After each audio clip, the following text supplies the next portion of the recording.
A reading from the Holy Gospel according to Luke. Filled with the Holy Spirit, Jesus returned from the Jordan and was led by the Spirit into the desert for 40 days to be tempted by the devil. He ate nothing during those days, and when they were over, he was hungry. The devil said to him, "If you are the Son of God, command this stone to become bread." Jesus answered him, "It is written, one does not live on bread alone." Then he took him up and showed him all the kingdoms of the world in a single instant. The devil said to him, "I shall give to you all this power and glory, for it has been handed over to me, and I may give it to whomever I wish. All this will be yours if you worship me." Jesus said to him in reply, "It is written, you shall worship the Lord your God, and him alone shall you serve."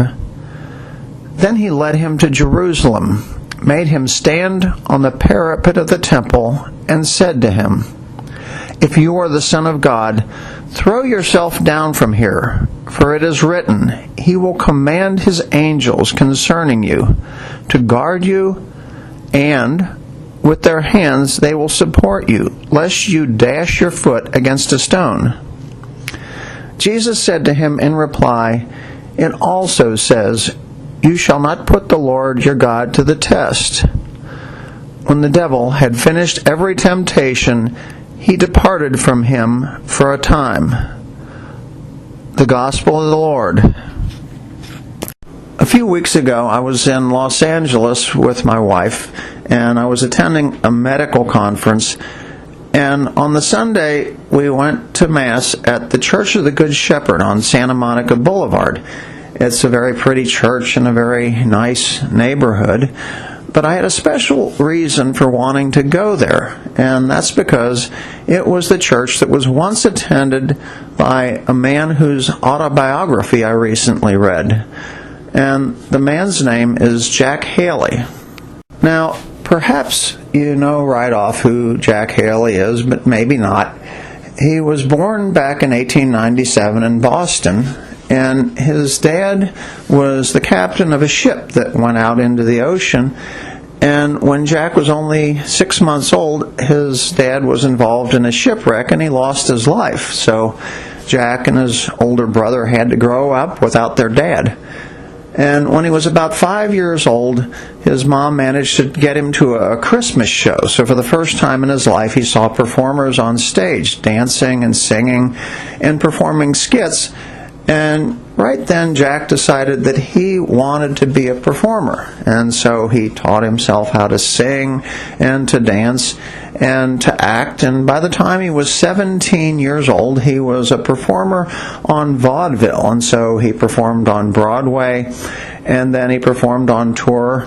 And he ended up in the entertainment capital of the world, which was Hollywood. And in the meantime, he found the love of his life, a woman named Florence McFadden, and they had 2 children, a daughter, Gloria, and a son who was Jack Jr. And so by the mid-1930s, he was a very busy man. He was contracted with 20th Century Fox to perform in roles in different motion pictures, a lot of supporting roles. And he also had his own radio talk show. And so he was very busy. He had 2 different jobs, and I'm sure he would come home at night tired and want nothing more than to rest. But then he would see his children and thought about how much he loved them, and probably also thought about growing up himself without a father. So out of love for them, he sacrificed his leisure, his rest, and in particular, he read them bedtime stories each night. And he wanted to soothe them, to make them ready to go to sleep, but he also wanted to stimulate their sense of wonder. And so in his eyes and his facial expressions, and especially in his voice, he would try to convey the wonder of the stories that he was reading to his kids. And I guess you do that night after night after night, and he got pretty good at it. And he read them all kinds of different stories, but it turned out Jack Jr.'s favorite story was one that was written by a man named L. Frank Baum, and it was entitled The Wonderful Wizard of Oz. And so I'm sure Jack Jr. was thrilled in 1938, when he was only 6 years old, to hear the news that MGM was adapting his favorite story into an epic motion picture, which of course would star Judy Garland and Margaret Hamilton and Burt Lahr and Frank Morgan.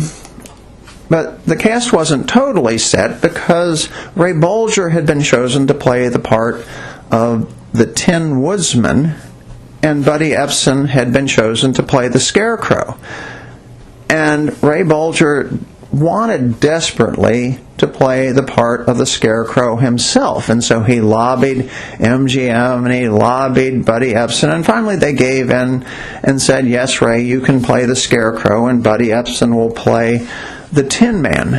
And it worked out pretty well for Ray Bolger, but poor Buddy Ebsen. Each morning the makeup artist would put this aluminum powder on his face to make him look like a Tin Man, and he started to inhale the powder, and he had a bad allergic reaction and ended up in the hospital and almost died, and so he had to be replaced.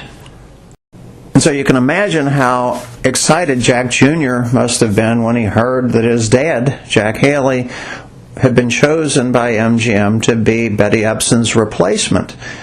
Now, as anybody who's seen the movie could tell you, the man that played the Tin Woodsman would also play the part of Hickory the farmhand, and that was pretty easy.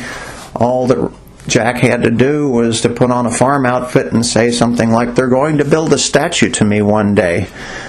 But the part of the Tin Man was quite a bit more difficult. After the business with Buddy Ebsen and the aluminum powder, they didn't use that again. Instead, they made it into a paste and they smeared it all over Jack Haley's face to make him look like the Tin Man. But the paste would get into his eyes and cause a bad allergic reaction. And each morning it took so long to put on the Tin Woodsman's outfit that he would have to leave it on all day. There wasn't enough time to take it off and put it back on, so he would have to leave the outfit on for the 12 or 14 hours each day that they were filming. And he couldn't sit down when he had this thing on, so he had to stay standing for the whole day. And it was filmed in Technicolor, which was a new technology back then, but it meant that the lights had to be turned up really brightly. And so I'm sure he felt like he was baking inside of that outfit. And so he had to play the part of this very kindly, gentle creature that longed for a heart, and all the time he felt like he was being tortured. And so he thought, well, how am I going to do this? And then it came to him. Without realizing it, he had been preparing for this part, the role that would really end up marking his whole life.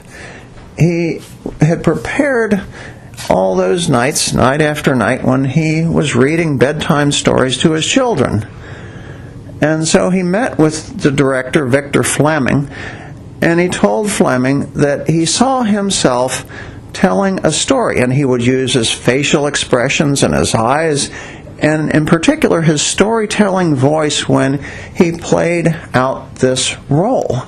And the director was so inspired, he called in the other members of the cast, and it was agreed that they would all be storytellers.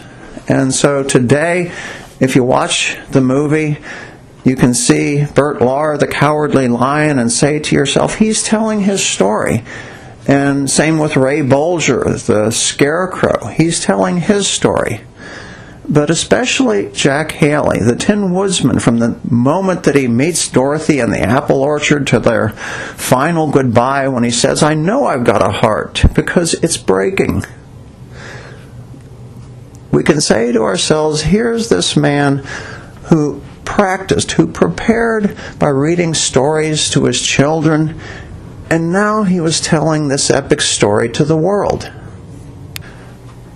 And so we can think about Jack Haley and his sacrifice and how it turned out as we enter this penitential season of Lent, when our church calls upon us to make our daily sacrifice in imitation of Christ, who we hear about in our gospel today, was led by the Spirit into the desert, and he fasted day after day after day for 40 days, and then was tempted by Satan. And like Jack Haley, his sacrifice had a purpose. God used it to prepare his Son to perform his ministry and to endure his passion. And of course, our whole gospel tells us why Christ did this. It was out of love for us. And so as we make our daily sacrifice, we can remind ourselves, like Christ, we offer this sacrifice in love for Christ who loved us, and in love of our neighbor, in imitation of Christ. And when we offer our sacrifice in love, we can do so in the hope that somehow, sometime, some way, God will use this sacrifice to fulfill the story of our lives. And we think about the different sacrifices that we make, giving this up or performing this work each day. It may be difficult to imagine how God would do this, but we can think about Jack Haley. A few days ago, I was reading from the autobiography of Jack Haley. It's entitled The Heart of the Tin Man. And I put the book down, and on the front cover there's a big picture of Jack Haley in his Tin Woodsman costume.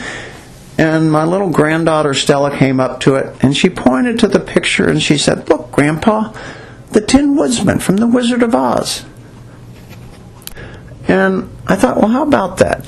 You know, the actors have long since left this world. Ray Bolger and Burt Lahr and Margaret Hamilton and Judy Garland.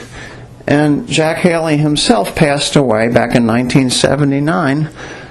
But the story that he told, the story that he prepared, it'll live from one generation to the next, and it'll never die. In the same way, the story of our lives, the story that we prepare through our daily sacrifice during this season of Lent, that story will live on. And one day it will be told in